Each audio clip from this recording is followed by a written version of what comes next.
next one here. What are the camp reports and preseason results? And that I added the preseason results into this one for the first and second overall pick. The question here is really just, are we going to get any signals as to how playable Caleb Williams and Jayden Daniels are right away, Scott? Man, I would love to get signal here because these are what a great year for quarterback drafting. 5 of them go, and Williams won the Heisman 2 years ago. Daniels won it last year. No quarterback has ever gone into, no number 1 overall quarterback pick has gone into the SUV that Caleb Williams is going into in Chicago, where they had good receiving talent. They drafted more receiving talent.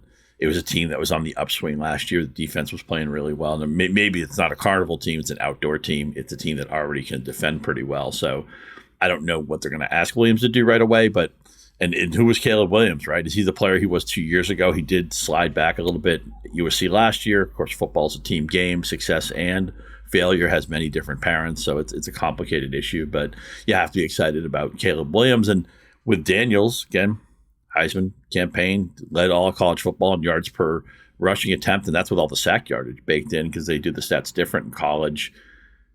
I think this is a pretty decent Here's a hot take. Can Jayden Daniels be better than Anthony Richardson for fantasy? This is one reason why I'm not drafting Richardson, is I can squint and see a scenario where maybe Daniels has a better fantasy season.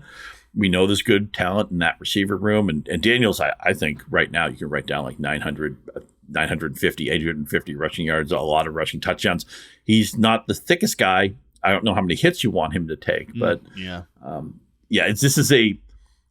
every draft is fun. Every draft is interesting. But there's some years we don't get, the quarterbacks don't fit. Teams don't have that screaming quarterback need that some of the teams had this year. This was a perfect storm where we had good quarterbacks and we had teams that really badly. Of course, NFL all about the quarterback. Fantasy football necessarily isn't. But this is going to be a watershed draft that we're going to look back on 5, 10, 15, 20 years from now. Like the 1983 draft, they did a 30 for 30 on it, Elway to Marino, and they come back and look, and why did teams pass on Dan Marino? Why were people taking Ken O'Brien or Todd Blackledge or Tony Eason before Dan Marino? Obviously, that was the big mistake.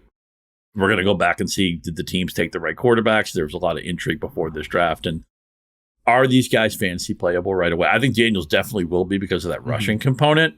With Williams, it's going to be how much is he asked to do right away. But yeah, I hope they play in the preseason. This is in the older days, they would have played some preseason football. I wouldn't be shocked if they just, cameo the 5-6 snaps just to make sure they know how to call out the signals and take a snap from center. And then they go on the bench and, they put the hat on. But yeah, it's going to be a fun year. And I think Daniels is playable right now in fantasy. I think Williams is one of those really fun upside quarterback twos that you draft. I'm glad you said that about preseason because I really hope we see these guys play in the preseason. It's not everything. I always come back to Cam Newton. Like, he looked horrible in the preseason, like non-functional in the preseason. Then he detonated in September. Right, yeah. He comes out, he throws for over 400 yards against the Packers, and there were some turnovers and stuff like that, but they clearly didn't unveil all the wrinkles. And of course, with Washington with RG3 in his rookie season, they didn't unveil anything. They come out in week 1 against the Saints and they destroy them on these read option plays. Total ambush. Yep. CJ Stroud looked completely lost in his first preseason game. This is the tough part about preseason is sometimes quarterback evaluation is really tough. I think running back evaluation, you can tell. Like, I think you can tell if a running back has got the juice in the preseason. Chris Wessling always used to talk about that at NFL. Like, I remember the year that Mark Ingram took that career step, he was just banging that drum that you could see it in the preseason. And I think you can do that with younger running backs and stuff. Edgerrin James was like that his rookie year. Oh my God. That's another great example.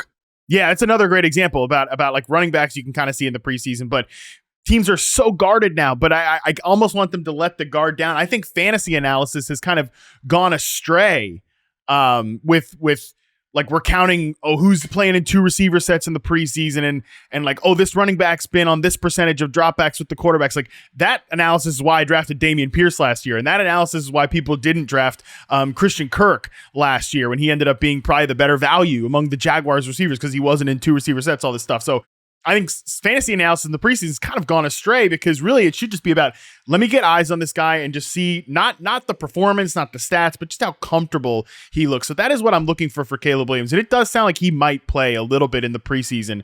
With Jayden Daniels, I'm with you that he is probably the guy that is more playable right away, but I also think there are way more questions about that environment. The Commanders, Dan Quinn and Adam Peters talking about it today about, when he's ready, we'll know, and when he's ready, he'll also know. I think the Bears, he's going to start week 1. I don't even care about like Marcus Mariota and talking about that stuff.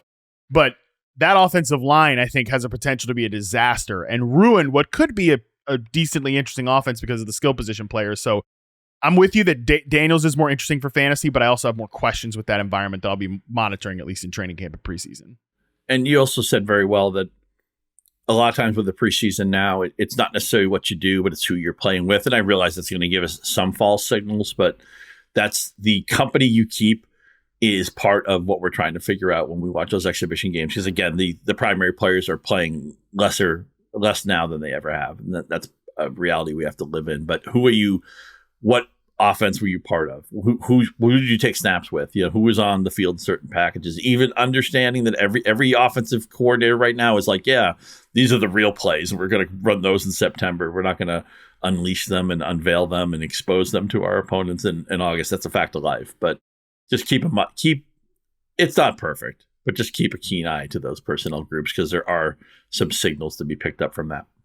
100%. Yeah. I mean, Dameon Pierce, again, to bring that example back, like, who's to say they weren't having him play all those snaps because they wanted to see if he could function in their zone blocking scheme, which ended up being a huge issue for him last year. So that preseason stuff can sometimes get us. I'm interested to watch the preseason this year. That's how you know I'm a sicko for football right now.